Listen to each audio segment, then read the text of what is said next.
Hello gamers, today we have my review of the latest big release for PC and consoles, another remastered updated release. Taking an older generation game, in this case 2 for 1, stir in all available DLC, then recooked and served up for a new generation on better hardware, all the same if your PC is not changed. This is becoming a common theme at present. Now this is causing some controversy with yells of "Why?" and "It's just a cash grab! Concentrate on making new games!"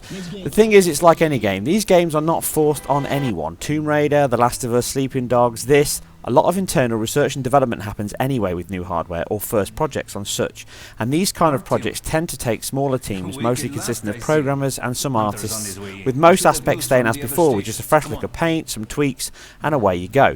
It gets the team familiar with the hardware, so they're used to it for the definite new project that is still ongoing, and sell a final product at the end of the day to help pay a little to the time and work spent.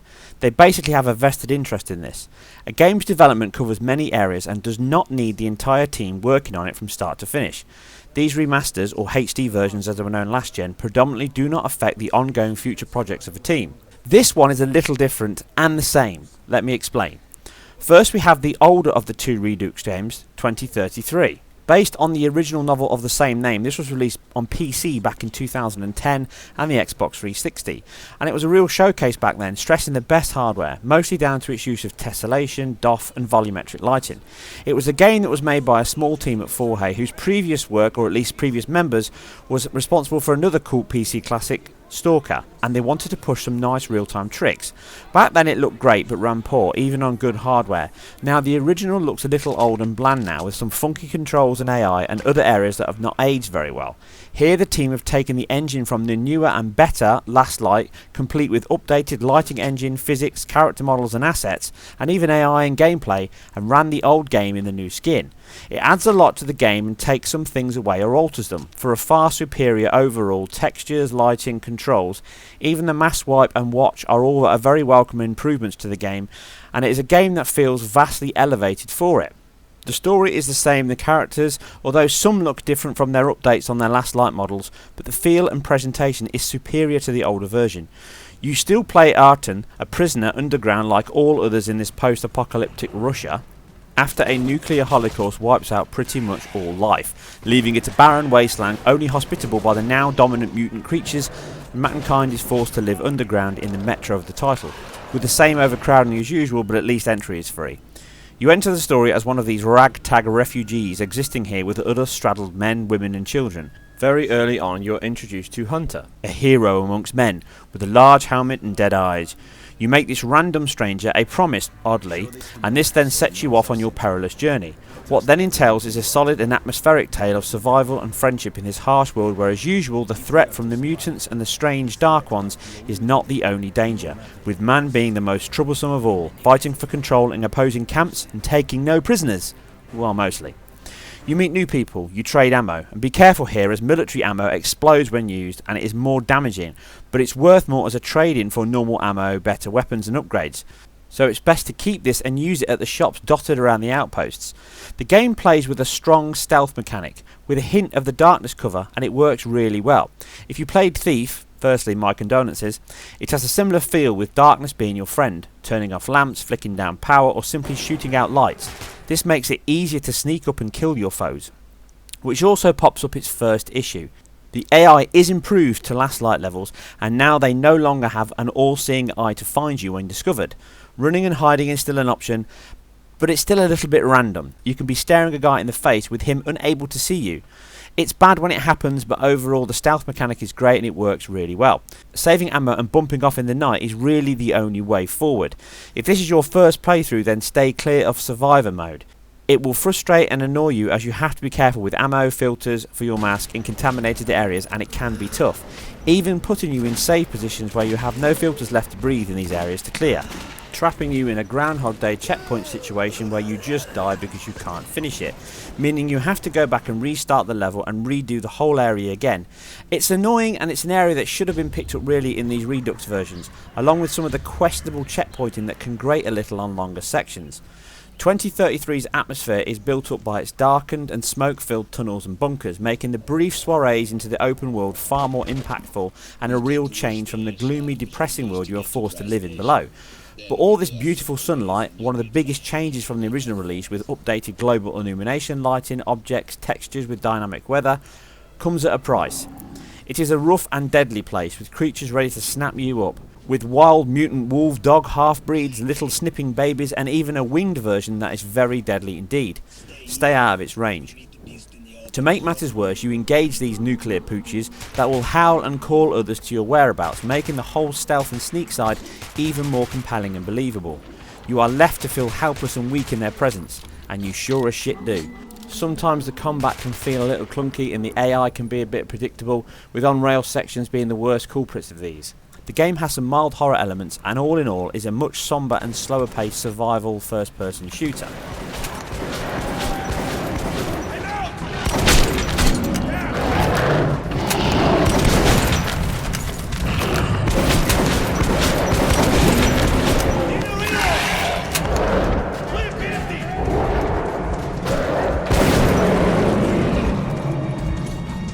Its sequel, Last Light, follows a very similar path. Following on from the events of the first, you are now a heroic war hero and have moved up in the pecking order, but this time the reasons for your obligatory adventure are slightly different. It gears up the same with an old school entry like 2033, with a guy giving you ammo, gun and supplies, talking to you like you've never seen them all before and then letting you try it out free on a range. This game plays a little differently to its predecessor, being more of a standard action first-person shooter style and less slow-paced and more dramatic. It also has the option to play in the survivor style of 2033, again which lowers all supplies and makes the game more conservative. But as the entire flow is the same as the original release from 2013 with more action and heavy vehicle sections, it does not work that well, and I still prefer to play it in the standard form. The budget for this game seems higher, and the entire game itself is more solid from the design aspect. Without sounding derogatory, it's more professional and modern. It has again some lovely looking areas and scenery with real care and detail in the world, which you get to see more of up top this time. But overall it is another run of the same game as before, with far more action orientated and still has the same stealth mechanic and scavenging style, but it pushes the balance more the other way. After playing this with the absorbed parts into 2033, this does feel the more modern and normal shooter. And even though 2033 Redux is a lovely looking game, Last Light is the better of the two. The lighting engine is just that bit better, with loads of dynamic shadows and very good lighting on characters and scenery, adding so much depth to the scenes. And it is lighting that is the biggest, strongest point of both these games. You regularly have an AI partner in tow, and they like to carry a flashlight. This bounces around the world as you explore it, casting its own dynamic shadows. When behind you, you can see your own shadow moving forward. Enemies can carry lamps that cast shadows, and torches bounce around rooms and corridors, allowing you to see enemies before they arrive. Using the lighting system is a core part of the game. With pretty much all the lights being dynamic, you can turn them off or shoot them and control your playstyle. The only downside is again the dumb AI that rarely sees an issue with you being feet away, garroting their friend and then flicking out the lights as if nothing's happened. It destroys a little of the atmosphere so brilliantly created from such an impressive and realistic lighting engine. One of the best in an FPS I've seen. This is something that carries over both versions and on all platforms, being a solid display of the power available and the work 4K have put in. If PC, Xbox One or PS4, you are in for a game that will impress in many ways, with Last Light being just that little bit better on animation, characters and overall design. But that is not to say that it is great and equal across all platforms. First off, let's look at the platform differences. Here we can see the PC version running with my AMD FX8350 and an 8-core CPU and a Radeon 7870. This machine is on paper more powerful than both new consoles and should be more than up to the task of running this game as the developers intended. On its highest setting, with tessellation set to high, it can hover around the 30 to 45 marks, with some dips under 30 in very big areas, but these are incredibly rare. The changes made for the console settings, which look to be pretty much high fully, with some parts of very high also included. The PC version does look great, with some very rounded and detailed geometry, from door wheels to desktop art, at its highest setting, and the detail here does stand out. Also, the lighting is another big mark here for the PC. You can see the volumetric light shafts from the vent as the monsters attack in this room, casting a movie-like beam that is broken by the monsters and grills, adding to the atmosphere. On PS4, this is completely absent. On its own, not something we'd notice, but side by side it's a standout change. Again, Xbox One is the same as the PS4, having this lighting section completely removed. Now the PC version shipped with what you see here, but since launch 4A have released a further patch that adds back in even more volumetric light present in the original 2033 release. Here at the shooting range you can see the Xbox One version, which is the same as the PS4. Has a light beam present and it works well. And this was the same as the original PC version, but now with this update put in, it now has 2 sheets and hanging down netting and 2 spotlights emitting volumetric light down in the range. Even shooting through the board results in bullet holes having light emit through them. A great touch and a sad loss for the consoles, but also they add it here with this meeting of Hunter for the first time, with the console version having a more natural light beam and bloom, and the PC version now having this godlike glow and light shafts, which in my mind look a little bit like Close Encounters and is a little bit over the top and looks slightly out of place, with the console and the original unpatched PC version being slightly more realistic and appropriate in my mind. That said, it is a shame to have this aspect of the visuals lost on console. Many games have had volumetric light like Battlefield 4, Wolfenstein and the launch brilliance of Killzone Shadowfall, having a lighting engine that stands up well to 4A's. With the huge amounts of volumetric light present, dynamic lighting and shadows, it's most likely an issue not directly related to power. Even the last gen versions had a form of it intact on the scenes I've just analysed earlier. This was a game that was around a year of development on PC, with less than 6 months of that being on actual console kit. The Xbox One running effectively DX11 API, making it run a closer version of the PC codebase. A fact given further weight with the subtle yet consistent differences here. You can see the PC and the Xbox One version have a strange laser type light and red hue emitting from the moon at the beginning of 2033. But on PS4 this is completely absent and has a more natural but bland looking moon. I could not see any other differences like this in the game, but it is consistent, and the game again in the daytime scenes has this same laser effect that is absent from the PS4. And it again, along with the loss of the minor volumetric lighting sections, looks like again time is of the essence and not in excess. Like PC, maybe a later patch will come from 4A that will add some of this back in, but don't expect the full update like the volumetric lights in the shooting range and the door, as this only shows when the PC version is set to very high, with the shootout in the room still being present even on high. Another change, and with the volumetric lighting being quite a minor one, the next one I feel is the biggest loss from the PC and the biggest bonus the PC version has, and it adds a lot to the visual presentation of the game. On high, even if motion blur is turned on, it is actually turned off, and this is a very good per object motion blur and some screen, again as present in Killzone and even the upcoming Advanced Warfare, which adds so much to the Hollywood CGI level look of the game, and again it adds a lot in Metro. Once set to very high, then the excellent per object motion blur can be seen, giving a smooth motion to the screen and characters as they move, dive or get blown away by your guns. Turned off, as it is on consoles, and the game, although still gorgeous, loses that impact and CG look that it gives, making it seem a little flat and taking away its only real next-gen feel. And even though this is a beautiful set of games, compared to more recent games like Killzone, it leaves itself looking a little bit last-gen and flat. Character models and some assets look old. Animation is of a much lower level than what we are used to, with lip syncing, eyes, skin all looking flat and plastic, and a little bit dead. And not having any physical based rendering, it shows, and it highlights best how this changes the overall visual look of games. Everything just seems a little more flat, lifeless and less organic than what we have seen and can expect to see in more games coming forward, including 4A's next project. With games like this and The Last of Us, this comes from another generation, and it highlights best what can be achieved from a base level.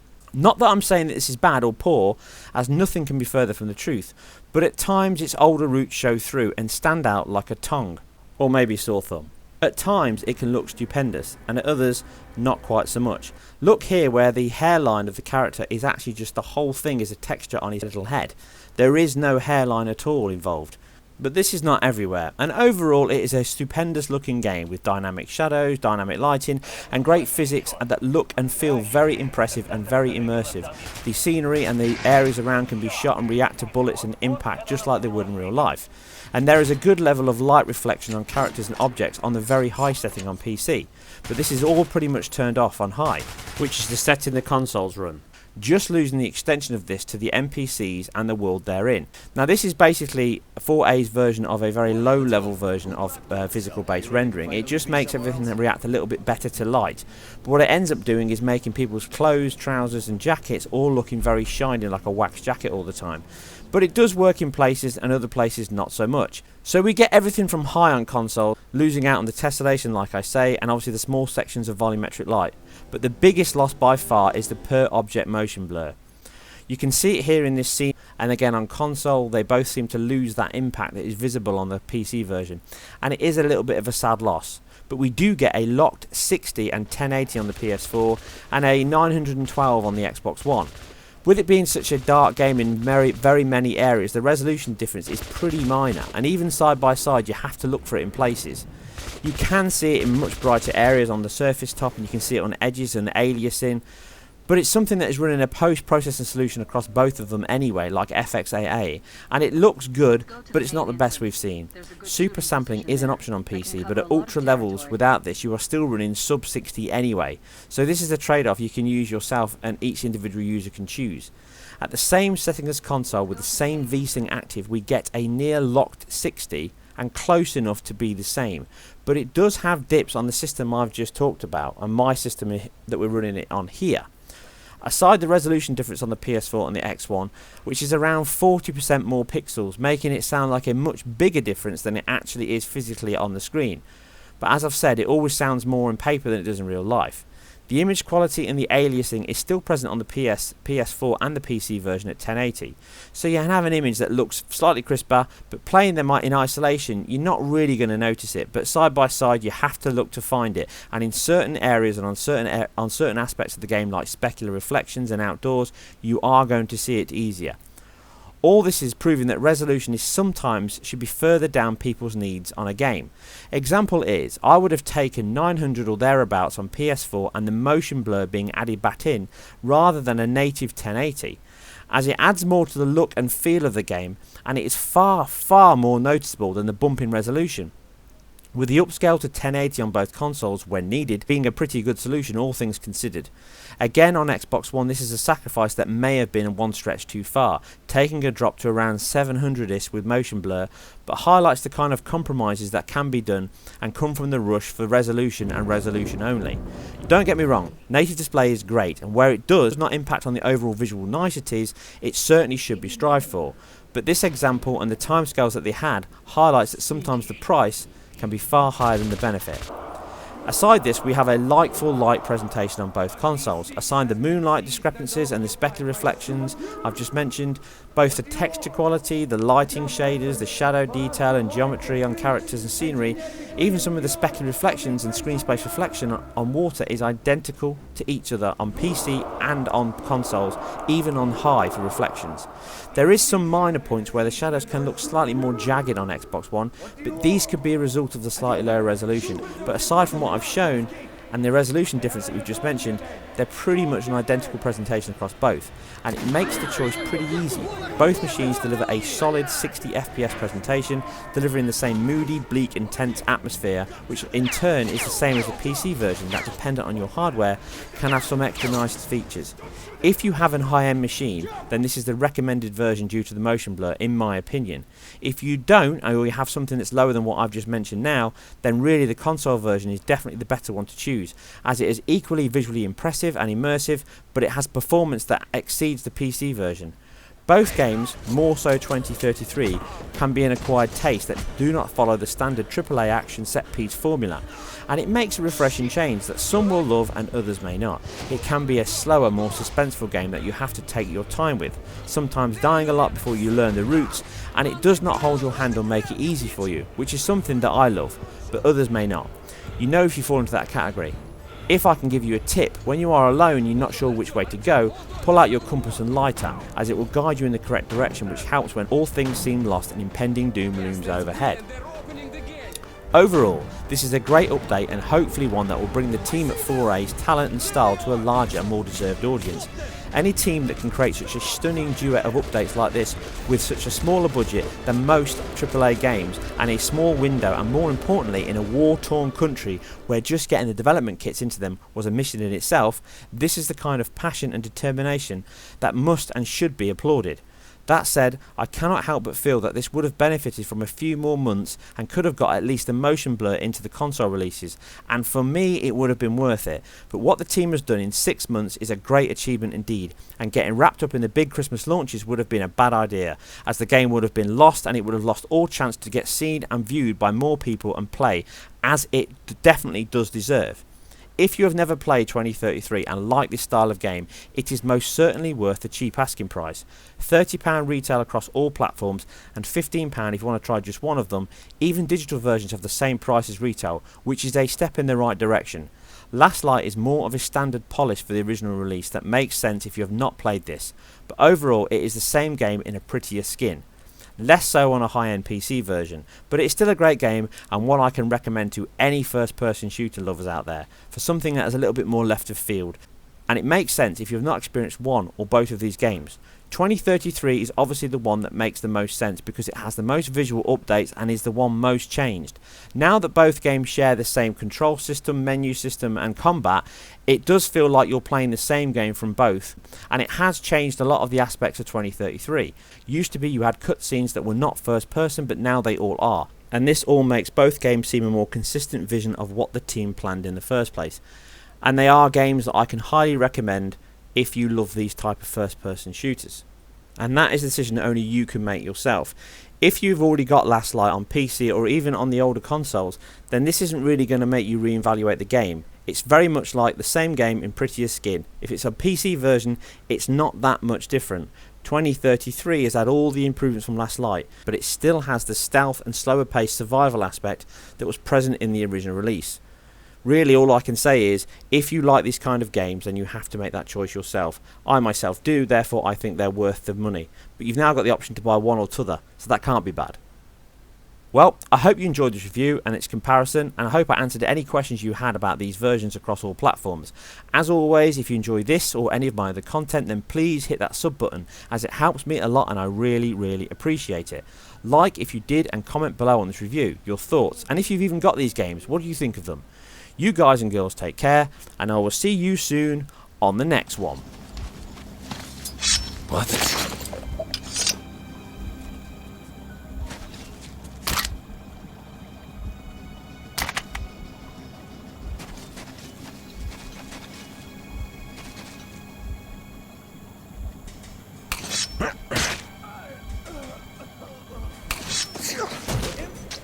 Alarm! The zombies are coming!